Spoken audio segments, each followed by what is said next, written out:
አሁን ላይ እጃችን ላይ ስማርትፎን እንጠቀማለን።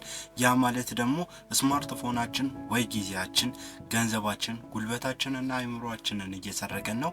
አሊያ ደግሞ ለብዙዎቻችን ወይም ደግሞ አሁን የኛ ትውልድ ያገኘውን ገጸ በረከት እየተጠቀመበት ነው ወይም ደግሞ ገንዘብ እያተመበት ይገኛል። ሁሉም ሰው እያደረገ ባለ መልኩ ገንዘብ ማተሚያ ማሽን ማድረግ ትችላላችሁ። ታዲያ ያንን እንዴት ነው ማድረገው የምትሉኝ ከሆነ ደግሞ ፕሌይ በማድረግ ራሳችሁን ቤተሰባችሁንና የወደፊት ህይወታችሁን ቼንጅ ማድረግ ወይም መቀየር ትችላላችሁ ብዬ አስባለሁ።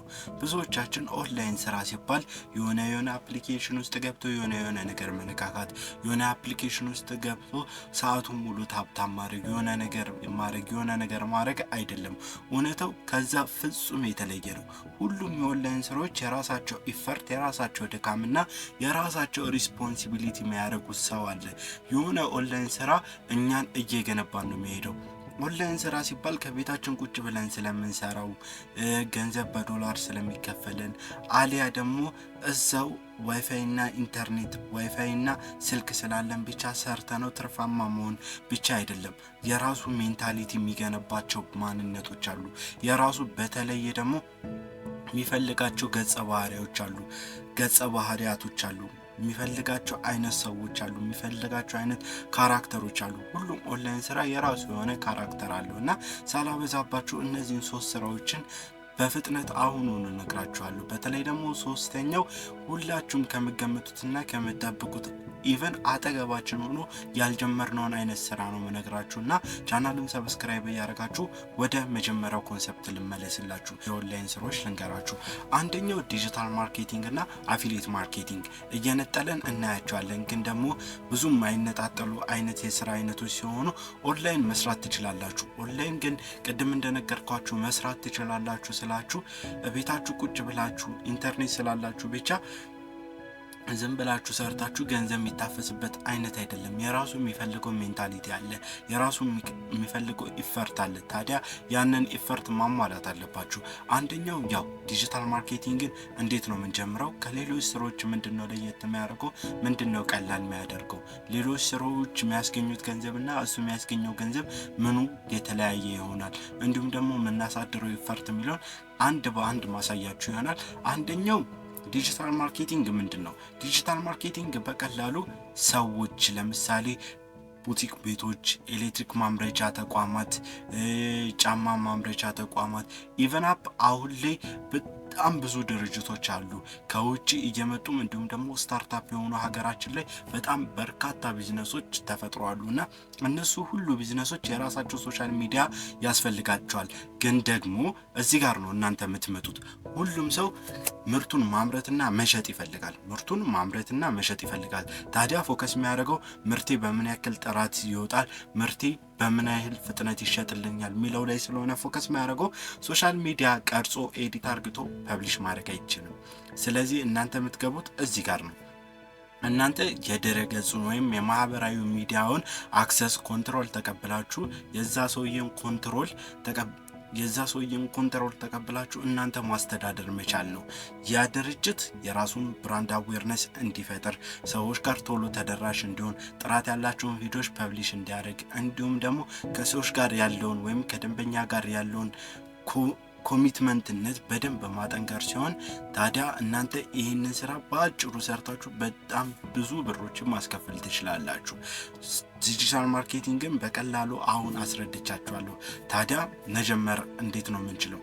ዲጂታል ማርኬቲንግ የራሱ የሆነ ኮርስ አለው። ለምሳሌ እናንተ ሴልስም ናችሁ፣ ማርኬተርም ናችሁ፣ ቪዲዮግራፈርም ትሆናላችሁ፣ አንዳንድ የቪዲዮ ኤዲተርም ልትሆኑ ትችላላችሁ፣ ሶሻል ሚዲያ ማናጀር ልትሆኑ ትችላላችሁ። እነዚህን ሁሉ እውቀቶች መያዝ አለባችሁ። ባትሆኑ ሁላ ይህን ሁላ ስራዎችን ባሰሩ ሁላ የምትቀጥሯቸው ሰዎችና የምታሰሯቸው ሰዎች እናንተ አታውቁም ብለው ሊያጠፉ ይችላሉና ለእያንዳንዱ ነገር ራሳችሁ እውቀት ሊኖራችሁ ይገባል። ቢያንስ ሂንቱ መኖር አለበት። ስለ ሲኒማቶግራፊ ትንሽዬ እውቀት፣ ስለ ቪዲዮ ኤዲቲንግ ትንሽዬ እውቀት፣ ስለ ሶሻል ሚዲያ ማርኬቲንግ ትንሽዬ እውቀት በደንብ ሊኖራችሁ ይገባል ብዬ አስባለሁ። ታዲያ ያማታረጉ ከሆነ ይሄንን የሚያውቁ ሰዎች ሊበልጧችሁ ይችላል። እንዲሁም ደግሞ ከገበያውም ልትባረሩ ትችላላችሁ። ሁሉም ሰው ትክክለኛ ሰራተኛ ወይም ደግሞ ሪስፖንሲቢሊቲ ወስዶ የሚሰራ ሰራተኛ ያገኛል ማለት ስላልሆነ ማለት ነው።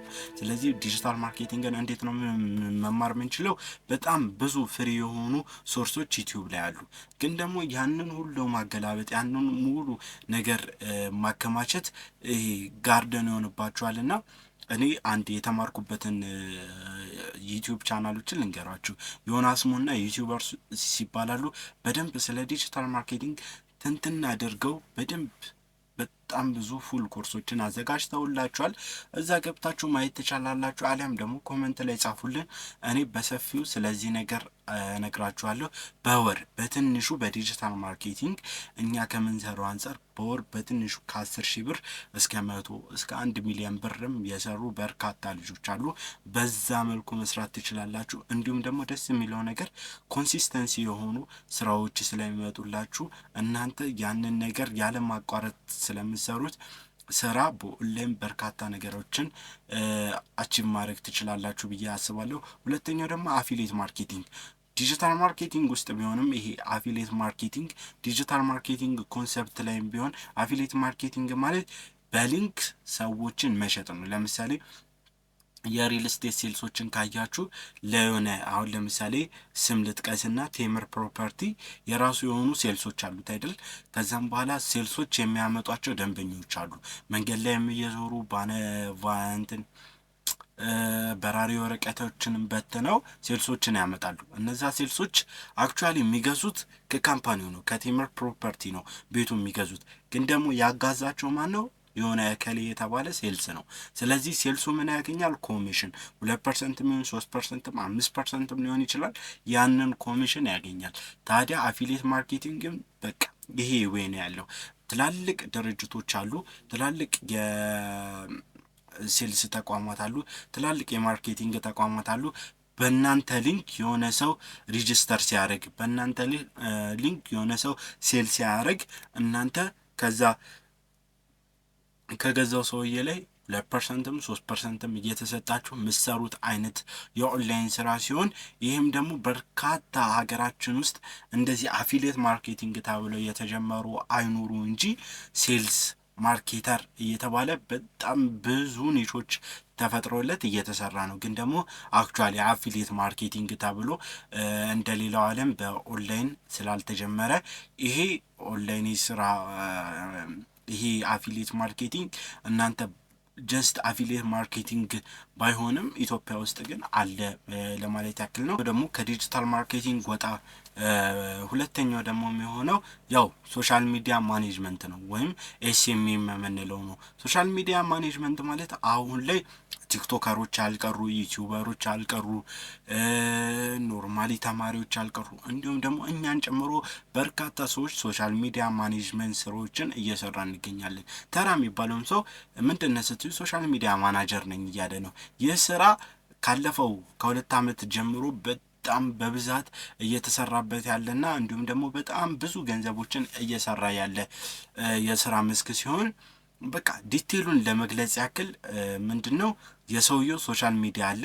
ቅድም እንደነገርኳችሁ ከዲጂታል ማርኬቲንግ ጋር የሚያገናኘው ነገር አለ፣ ማያገናኘውም ነገር አለ። ዲጂታል ማርኬቲንግ ማለት እንዳልኳችሁ የሰዎችን ድረ ገጾችን ወይም ደግሞ አንድ ብቻ ሳይሆን ድረ ገጾችን ሰብስቡ ማኔጅ ማድረግ፣ ዌብሳይቶችን መስራት ሊሆን ይችላል፣ ፐርሰናል ብራንዶችን መገንባት፣ እንዲሁም ደግሞ ሎጎዎችን ክሬት ማድረግ እና የተለያዩ አፊሊየት ማርኬቲንግን ጨምሮ በጣም በርካታ ነገራቶችን በውስጡ የያዘው ዲጂታል ማርኬቲንግ ይባላል። ኤስኤምኤም ማለት ወይም ሶሻል ሚዲያ ማኔጅመንት ማለት ደግሞ አክቹአሊ ሰውየው አንድ ነገር ሊሰጣችሁ ይችላል። ቲክቶኬን ማኔጅ አድርጉልኝ ሊል ይችላል። ቲክቶኬን ማኔጅ አድርጉ ሲባል እንደ ማናጀር ነው የምትቀጠሩት። እዛ ጋር ማናጀር ስትሆኑ ምን ይመለከታችኋል? ኮመንት መመለስ፣ እንዲሁም ደግሞ ሶሻል ሚዲያውን ማኔጅ ማድረግ፣ ታይሙን ጠብቆ ፖስት ማድረግ፣ ቪዲዮዎችን መቅረጽ፣ ሆስቶችን እንትን ማድረግ፣ ኮንተንቶችን ፕሮዲውስ ማድረግ እና ከሰውየው ጋር መስራት ነው። ሶሻል ሚዲያ ማኔጅመንት በቀላሉ እንዴት እንጀምረዋለን? በጣም ቀላል የሆነ ነገር ነው። አክቹአሊ ለመጀመር ሶሻል ሚዲያን በደንብ መጠቀም ነው። ሶሻል ሚዲያን በደንብ መጠቀም ይኖርባችኋል። ትሬንዲንግ የሆኑ ነገራቶች ምንድናቸው? ኢሹ የሆኑ ነገራቶች፣ ከስተመር ምን እየፈለገ ነው? እነዛ ነገራቶች በደንብ ማወቅ ይጠበቅባችኋል።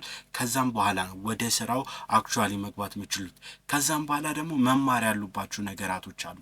እንደነገርኳችሁ ቅድምም ከዲጂታል ማርኬቲንግ ጋር ማወቅ ያሉባችሁ ነገራቶች አሉ። እንደ ሲኒማቶግራፊ፣ ቪዲዮግራፊ፣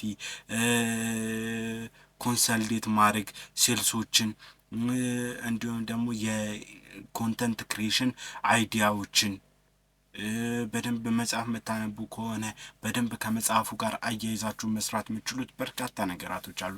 ለምሳሌ ፓወርን ካነበባችሁት ሰጥቶ መቀበል የሚባል ነገር አለ፣ ወይም ደግሞ ጊቭ ኤንድ ቴክ የሚባል ነገር አለ። ሶሻል ሚዲያ ማኔጅ ላይም ስትመጡ እንደዛው የሚሰጡ ጊፍቶች ሁሉም የውሸት ናቸው እያልኩኝ ሳይሆን በቃ ጊቭ ኤንድ ቴክ ነው። የሰዎችን ፍቅር ትረስትና የኛን ብራንድ እውነተኝነትን ለመመስከር የተሰሩ ናቸው።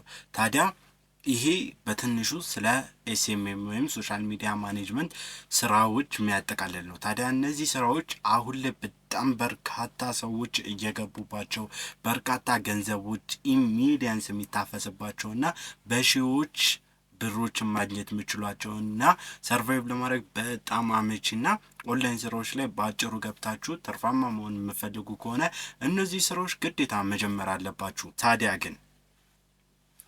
ታዲያ ግን አሁንም ይህን ቪዲዮ አይታችሁ መጀመር ላቃታችሁ የሆነ ያጎታችሁን የሆነ ያክስታችሁን የሆነ የቤተሰብን ሳፖርቲቭ እየፈለጋችሁ ያላችሁ ወጣቶች ይህ መልእክት ለእናንተ በጣም በአስፈላጊው ሰዓት የደረሰላችሁ ይመስለኛል። ምክንያቱም ሁሉም ሰው ለእናንተ ሪስፖንሲቢሊቲ መውሰድ የለበትም። በቃ ሁሉም ሰው እናንተን ጥሩ ገፍቶ እደጉ እንጂ ይኸው ይሄን ያህል ብር ይኸው ይሄ ሱቅ ምናምን አይላችሁም። በቃ እውነታውን አምናችሁ ተቀብላችሁ በዚህ ሰዓት ሰርቫይቭ ማድረግ ካልጀመራችሁ መቼም ቢሆን ያንን ከፍ ያለውን ሌቭል ማየት አትችሉም። እና እኔም የምመክራችሁ አክቹዋሊ እነዚህን ስራዎች ከቤታችሁ ሆናችሁ ኦንላይን ጀምሯቸው። አሁን ይህን ቪዲዮ ልክ እንዳለቀ ሁለት አይነት ሰዎች አሉ።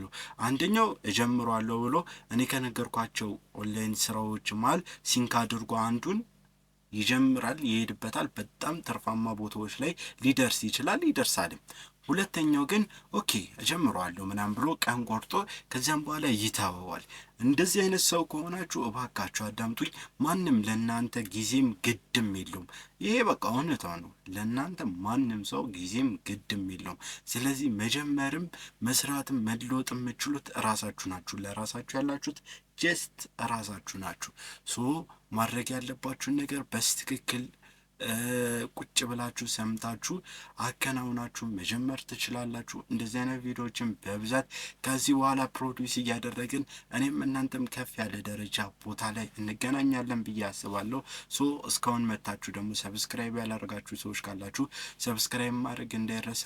ቪዲዮ ሌት ሚናው ኮመንት ላይ የፈለጋችሁትን አይነት ቪዲዮ እሰራላችኋለሁ።